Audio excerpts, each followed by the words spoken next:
Hi, my name's Lily and welcome back to Small Talk. So I just wanted to hop on today and sort of say welcome to lockdown, or as somebody on Twitter actually sent me a message and said something really cool, soft lockdown. So I will get into that in a little bit, but I just wanted to sort of, as a Brit in Spain, welcome Brits back home into the situation, give a little update on how I am and how I've been coping. Sort of, you can see this is kind of you in 10 days time, because I've been inside now for 10 days. And then also give my thoughts on the situation back home, the messaging, has it improved, what is going on, what to expect next. So in terms of the situation here, woke up to some really awful news stories. The army has been brought in and they found, elderly people dead in their beds in care homes. And that was just a horrible story to wake up to. So I do think, as a tip, now that if you are spending a lot of time inside, try to limit the amount of time that you're consuming news stories, that you're consuming coronavirus information, that you're on Twitter. I mean, I'm heavily engaged in politics. I make this channel and actually I'm now trying to have at least entire afternoons or mornings off, and even whole days. I had all of Saturday off the news, and I think it's really important. I have had ups and downs. I'm no longer in my onesie and I'm wearing rainbow colours to try to cheer myself up. I am now somewhere in the middle today, and that's fine. That is fine. A piece of advice going into this: don't feel like you have to maximise every minute of every hour, feel productive, like you have to achieve something in this quarantine.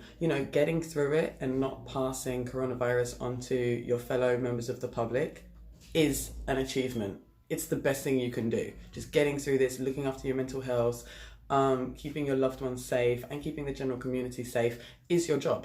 And that's it. You don't have to achieve anything else on that. And I think I made a mistake in my first week where I thought, I'll be able to do this, I'll be able to do that, I should do this. And then you sort of run out of steam, you burn out. I would also say that people have this tendency to now video call, or because we're spending time at home, to communicate with each other loads. But actually, we're maybe not that used to communicating that much, and you can get burnout from that. You don't need to be in constant contact.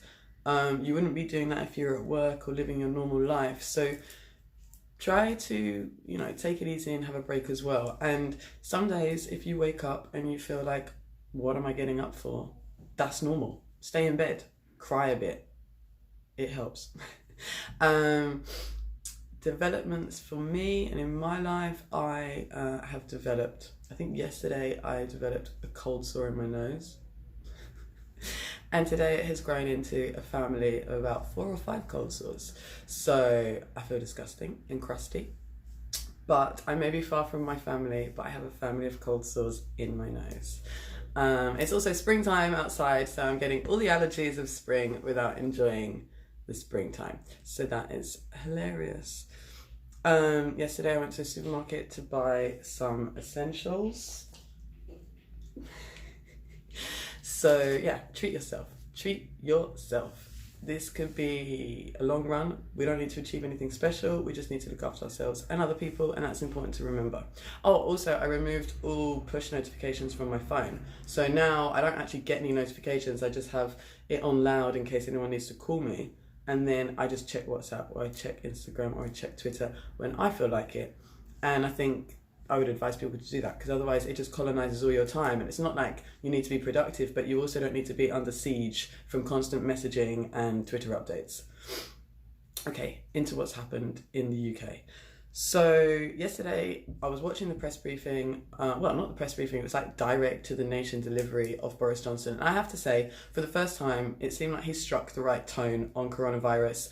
As in the actual way he was speaking. It seemed like because he didn't have a press pack to play up to, he was able to seize the urgency and kind of get that across. I feel like when the press pack is there, he just can't help but do a little bit of clownery or a little bit of, and it's just the wrong tone for this sort of emergency. So yesterday was the first time where I felt like this is a real national crisis communication.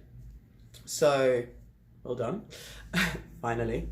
And then I was listening to it, and yeah, it sounded like close to what we have here in Spain. And I thought, okay, this is it. You know, the UK is going into it. I talked to my family, saw how they were feeling, some of my friends.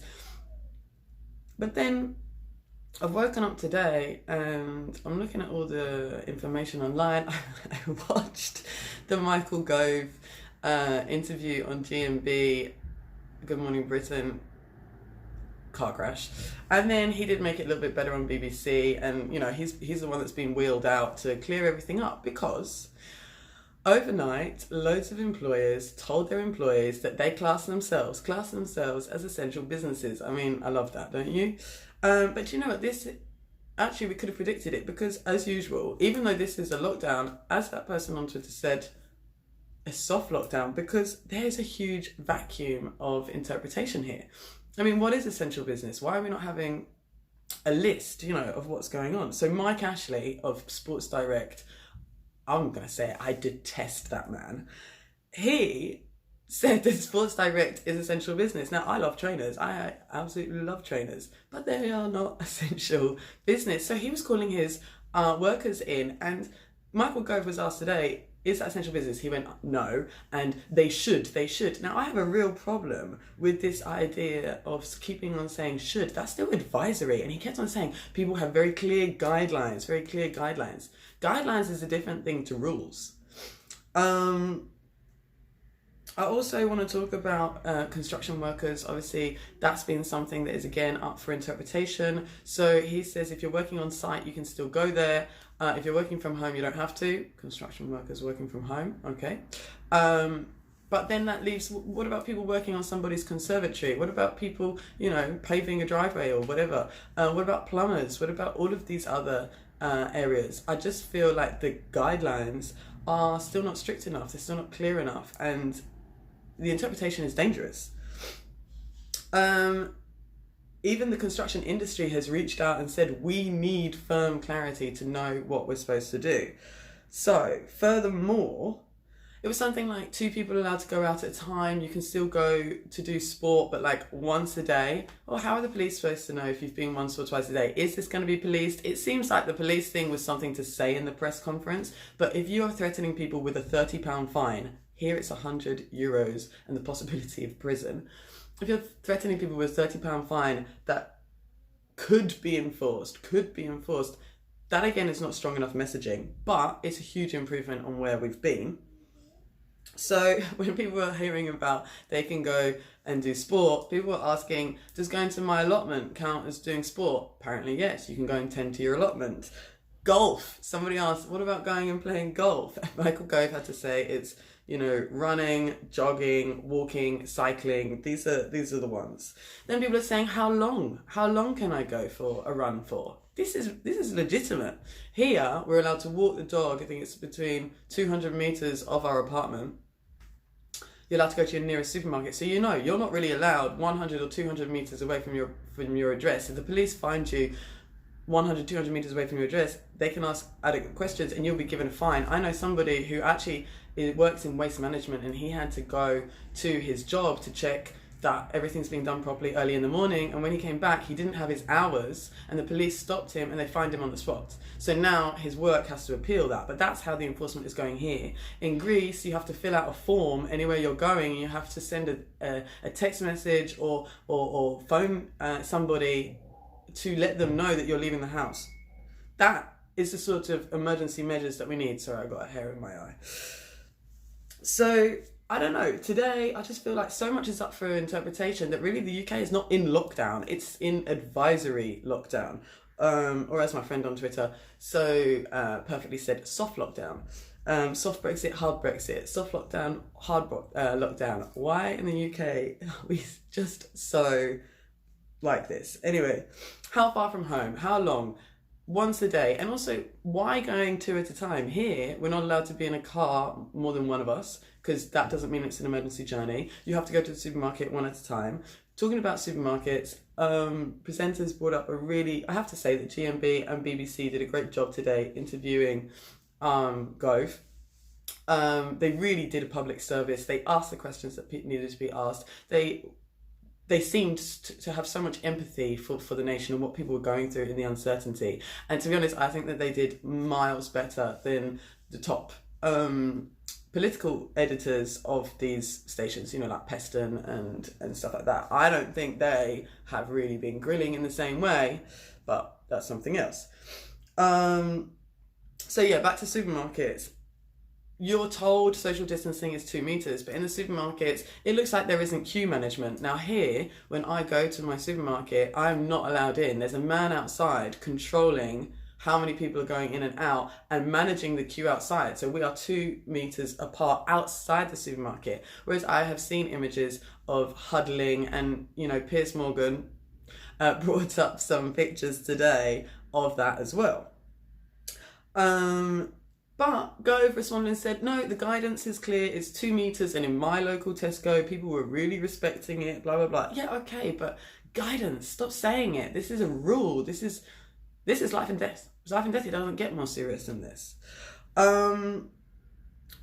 What else? Well, also, I saw that the army has delivered PPE, like protective equipment for NHS workers, because the WHO, the World Health Organization, has said that the UK standards have fallen short, that NHS workers are not adequately protected. And I just think, you know, we can say this is horrendous. So that's been delivered in. And furthermore, what about all of the uncertainty that's going on now for gig workers, for self-employed? They have been told from today to stay home. They have woken up this morning and they're not supposed to be going to work. They're not allowed to go to work. Where is their protection? We've got salaried employees protected. We've got mortgages protected. What about the huge chunk of our society that are self-employed? Where is their protections? That I have looked, and it just is what, you know, you can apply for universal credit, you can apply for employment support allowance, I don't know. I actually received the text message this morning that you will have all received, which I thought was quite cute because I'm out here. But I received it like, stay at home, if you want to see the guidance, blah, blah, blah. I clicked on it. It's like all information at govt.co, you know, coronavirus. It's crap. I mean, it just says only go outside for food, health reasons, or essential work, without a list of what that is. Stay 2 meters away from other people. Wash your hands as soon as you get home. Fine. And then I look at it, how to protect yourself with others. Employment and financial support. I had a look at that. Check if you can get statutory sick pay. Check if you're eligible for universal credit. Employment and support allowance. Self-employed? Anybody? I just think it's awful. I think it's awful that it hasn't come into the budget yet. I think it's awful that we haven't heard from the Chancellor yet about this, that you can enforce this sort of lockdown and then talk about how people are going to support themselves. You know, that's that. Now, how did we get here? We know how we got here. I have a video explaining the evolution of the UK strategy and my criticisms of it and my criticisms of the messaging. I mean, we went into lockdown 10 days ago. How has it taken 10 days for the UK to get here? I looked at the figures today. So Spain went into lockdown with 288 deaths, and the UK has gone into lockdown with 355 deaths. So you know what the other countries are doing, yet we delay. Even after we wasted however many weeks it was on our sort of mitigation rather than suppression policy, which I talk about in the video, we closed the schools and then we waited further. Yesterday, London transport, yeah, it's been reduced, but the tubes were full. I've seen the images. You can tell me if it's been different. You can tell me about your own experience. But we have waited for deaths to surpass France and France by 200 deaths. They locked down on 148 deaths, and the UK is locked down on 355. That is criminal negligence, in my opinion. And I'm going to keep talking about it because we're in lockdown now, so the government is very much saying, you know, because you didn't follow the guidelines before, now we've had to go into lockdown. No, lockdown was always necessary, and you as a responsible government should have done that. This is going to be in a public inquiry. I've said it before. But anyway, Spain locked down on 288 and the UK waited until we had 355 deaths to lock down. I mean, I have heard that even the reason the schools were locked down was because Macron phoned Boris Johnson and said that he would take the incredible step of shutting the border with France because he saw that the UK's response was benign neglect. Now, that is being pretty easy on them. Anyway, thank you so much for joining me. I hope that you're feeling okay. Please let me know how you plan to manage the lockdown for now. I also think that people asking, what are we allowed? That is the wrong attitude. I think that you need to assume that you need to be inside, that you need to just not really go outside. If you need to run around the block, I say block because I live in apartments, but if you need to run around the park, if you need to go to the supermarket, just minimise your time on the street, minimise your contact with people. And if you see people going against it, have a word with them. It's not about shaming, but reason with them, because I actually believe shaming is a horrible tactic. One, it makes everyone feel like crap, and also it actually doesn't change people's behaviour. It just makes them hide it because they're like, well, who are you? Like, why do you think you're better than me? And that's a very British response. Sorry. Anyway, I hope that all this should, and I hope, and all of this turns into actual legally enforced rules, and it's going to be interesting to see what happens. I think that the UK public doesn't understand that it's at the beginning of the curve. Like, we still haven't peaked here, and I find that really difficult to deal with every day when you wake up and you just see that it's escalating and that it's going to extend. And I think that the UK is just about to understand what sort of curve it's going into, and NHS doctors need to be listened to, and nurses and public health workers. They say that the situation is dire. Please stay at home, please wash your hands, and please engage with me. Anyway, thank you so much. Let me know your thoughts, what you have thought about the government's messaging in the last 24 hours, what you think about the lockdown. Is it necessary? Does it go far enough? Do you think that these sorts of interpretations are necessary on an island like Britain, which is, you know, as I've said before, the liberal individualist island? It's difficult to get them to work in a uniform way. What do you think? Thank you so much for joining me, and have a lovely day and week.